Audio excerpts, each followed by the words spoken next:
Hello friends, welcome back to the new video. In this video guys, we are going to talk about sound and vibration setting in our Redmi phone device. Guys, how can you use, how can you on, how can you off, how can you enable and disable your sound and vibration setting.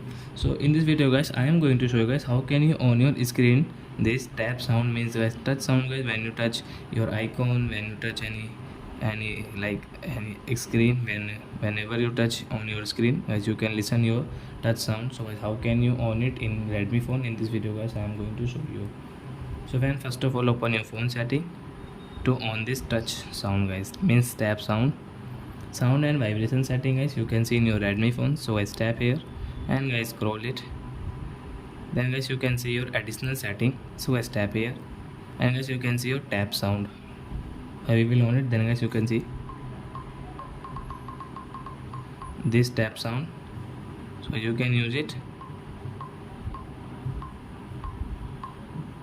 like that guys. So I hope friends you have understood how to on this tap sound in your Redmi phone. So that's it guys, thanks for watching. Now we will meet our next video with new topic. Before going guys, please go and like my video, subscribe my channel. Bye bye friends.